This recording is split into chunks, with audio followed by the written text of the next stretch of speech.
Pagkatapos magsalita ng taong si Quilang, umalis na siya, naiwan si Zuofan na nakakunot noo, nahihirapang mag-isip, hindi malutas ang gusot na parang sinulid, hindi alam kung ano ang pipiliin sa pagitan ng pag-ibig at ng landas, ng paglilinang.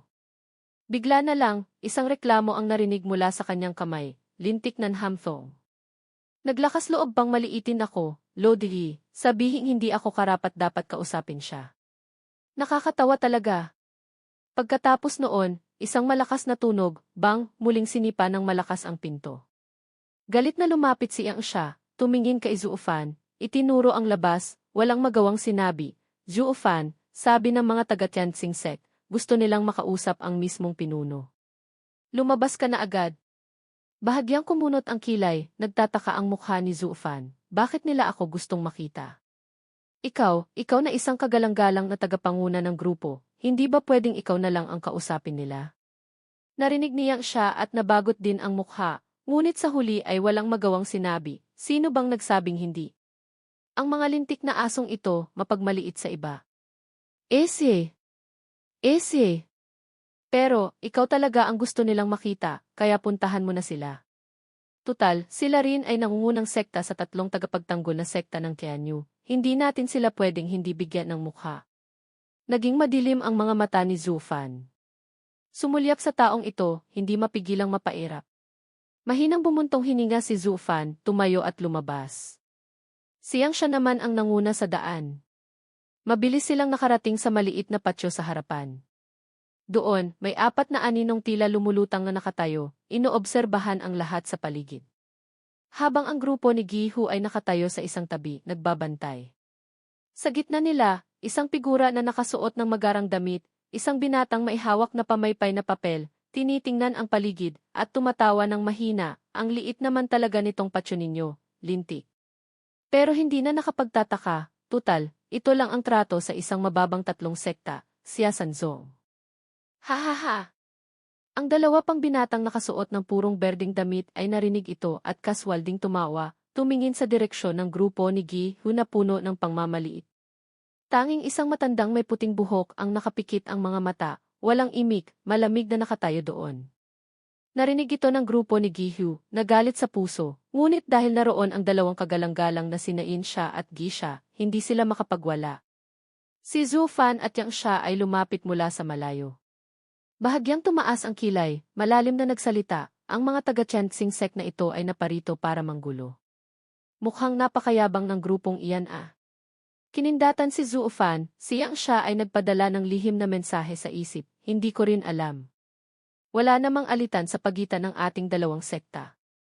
Puntahan natin para malaman? Bahagyang tumango, dumiretso ang dalawa, mabilis na nakarating sa harap ng grupo. Nang makita si tagapamahala Zuo na dumarating, agad na yumuko at nagbigay galang ang grupo ni Gihu, tumabi sa isang gilid. Ang apat na tao mula sa Tianqing sect ay sabay-sabay na tumingin sa kanya. Lalo na ang matandang iyon, kumislap ang liwanag sa kanyang mga mata, nakatitig sa kanya nang hindi bumibitaw.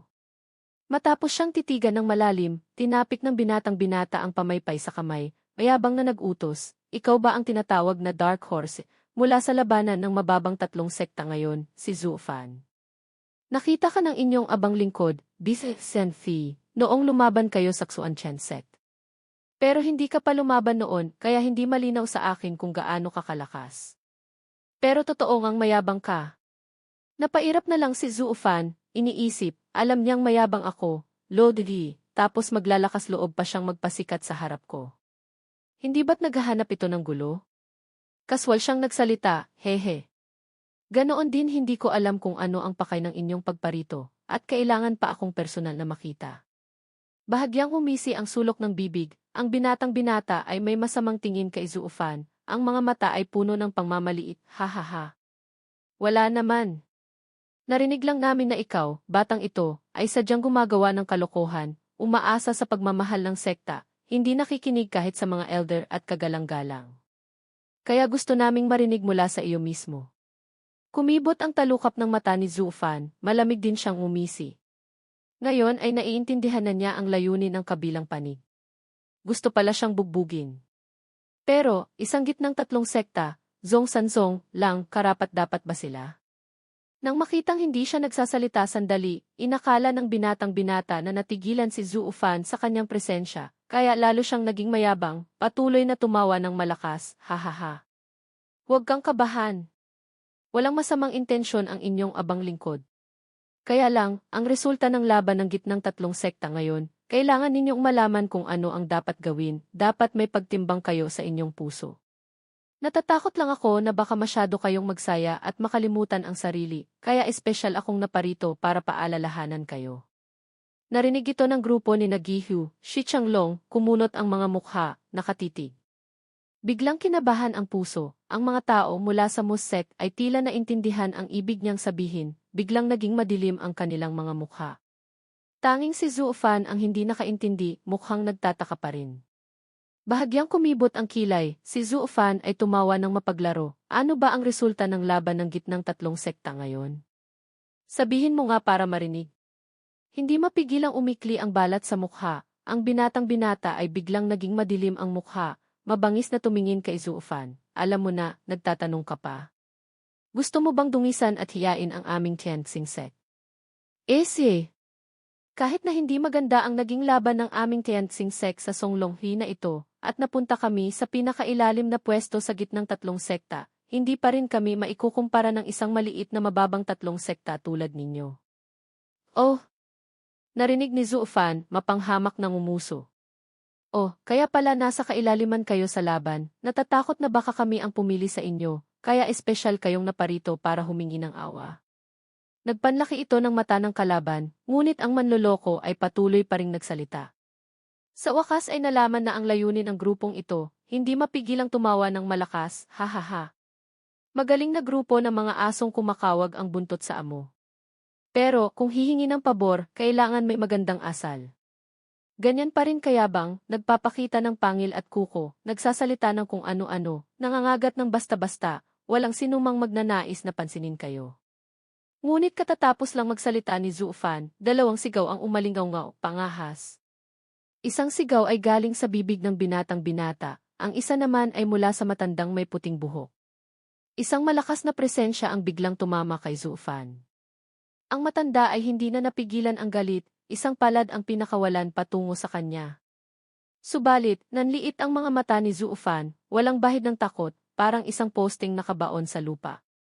Hinihintay niya talaga ang matandang ito na hindi alam ang buhay at kamatayan na ibigay ang buhay sa kanyang bibig. Si. Isang nasa Hai Realm ikalimang antas lang, gusto pang patayin ako, Luffy. Talagang hangal na matanda. Tama. Bang! Isang sagupaan, subalit, sa sandaling malapit nang tumama ang matanda kay Zhu Fan, biglang isang malakas na tunog ang lumabas. Hindi alam kung kailan, siyang siya ay biglang humarang sa harap ni Zhu Fan, palad laban sa palad ng matanda. Agad, parehong panig ay umatras ng 5 hakbang bago bahagyang nakahinto. Ha! Nakita ni Zhu Fan ang eksenang ito at napabuntong hininga. May daliri sa loob ng P-squared. Narinig ito, kumunot ang mukha niyang siya. Ang matanda ay puno ng galit, nanlilisik ang mga mata kayang siya. Ngunit siyang siya ay nagmamadaling iwinagayway ang kamay, ngumiti para makipag-ayos, hahaha. Elder K, paumanhin po. Ngayon ay hindi nanood ng laban si Zhu Fan, hindi niya alam ang sitwasyon ng inyong kagalang-galang na sekta. Totoong ang hindi nakakaalam ay walang kasalanan, wala pa siyang intensyong mang-insulto sa inyong sekta, sana po ay mapagpasensyahan ninyo. Mahinang umungol sa galit, ang Elder Ki na iyon ay malamig na nagsalita, Diffy. Hindi alam walang kasalanan? Kung gayon, ano ang ibig sabihin ng sinabi niya kanina?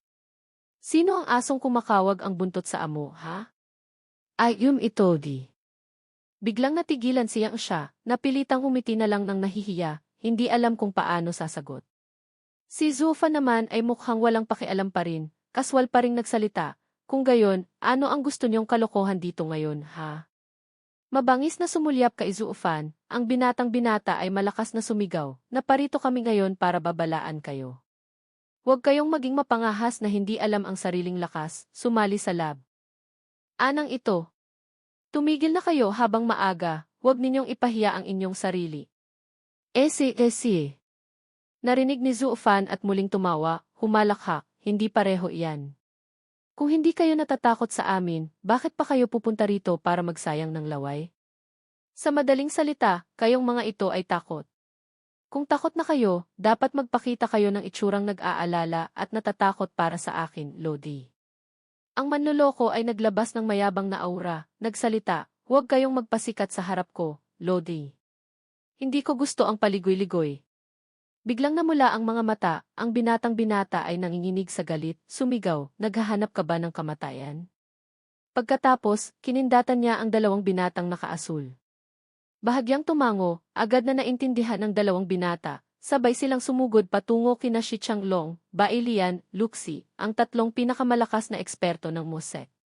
Biglang nag-focus ang mga mata, alam ng tatlo na ang dalawang ito ay parehong eksperto sa High ikatlong antas, katumbas ng kanilang sariling lakas, hindi sila naglakas loob na magpabaya, agad silang gumanti.